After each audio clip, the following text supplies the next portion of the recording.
multas per gentes et multa per aequora vectus. Advenio as miseras frater ad inferias. Ut te postremo donarem munere mortis. Et mutam nequiquam alloquerer cinerem. Quando quidem fortuna mihi tete abstulit ipsum. Miser indigne frater adempte mihi.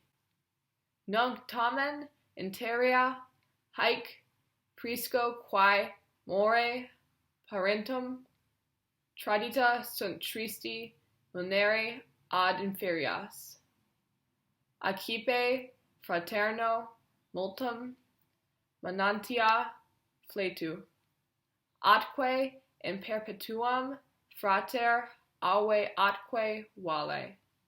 In Catullus 101, most people believe Catullus addresses the death of his brother, though a few scholars have suggested that the poem addresses the death of Odysseus' crewmate Elpenor, to whose site of death Odysseus returned after his journey to bury his ashes.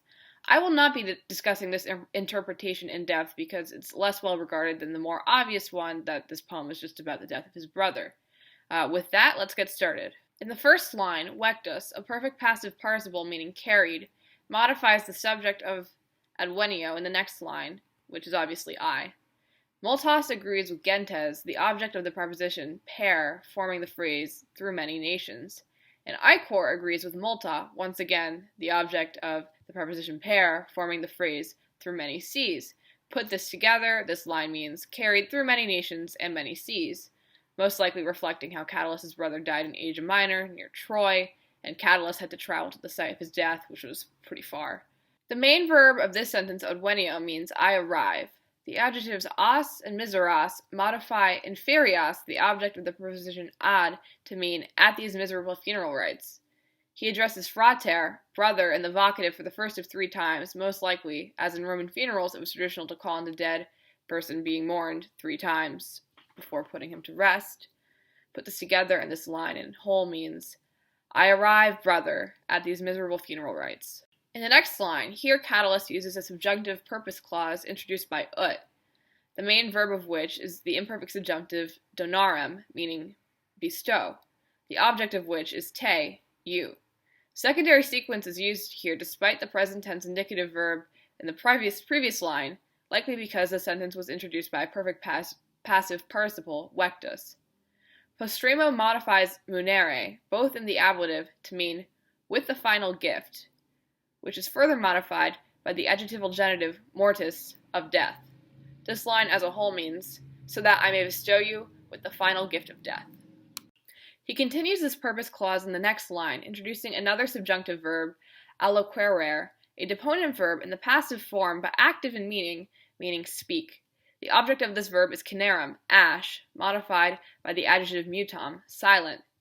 He adds in the adverb nequiquam, meaning in vain, so that the whole phrase reads, and might speak in vain to the silent ash.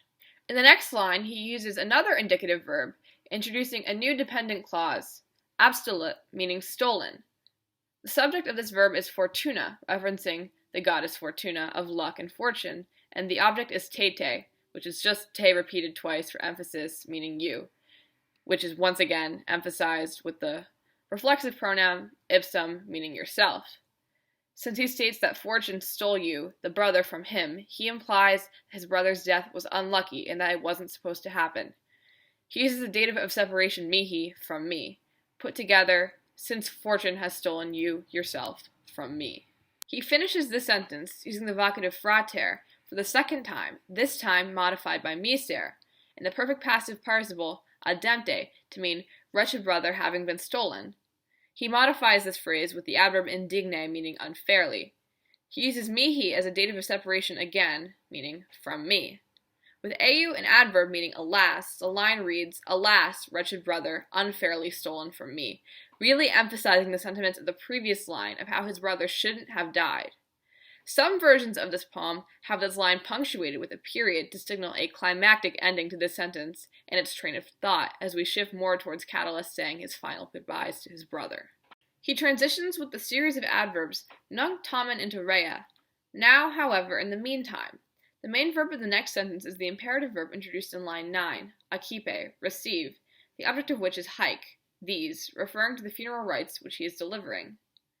This also serves as the antecedent for the relative clause introduced by quae, the subject of the verb traditasunt, which means have been handed down.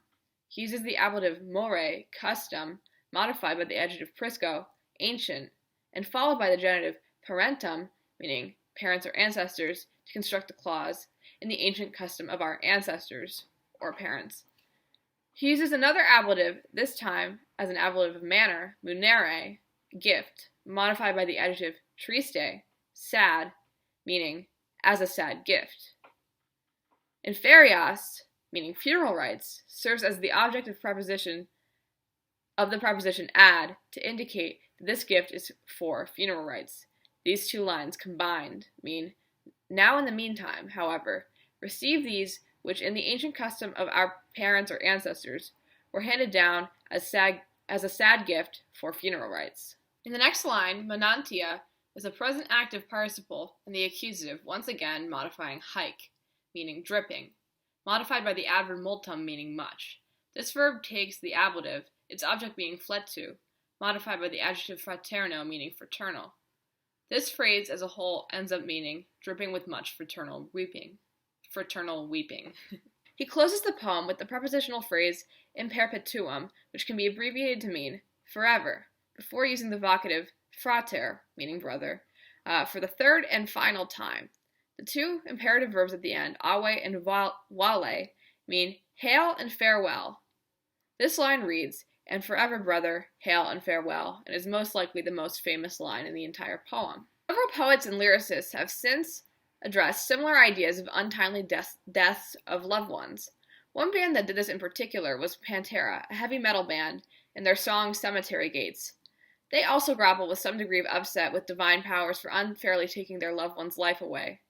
This is reflected especially in the lines, Reverend, Reverend, is this some conspiracy? Crucified for no sins, which evidently addresses the Christian God. Much as they attribute their upset as a result of the death of their loved one to this Christian God, Catullus attributes his upset with the pagan god Fortuna.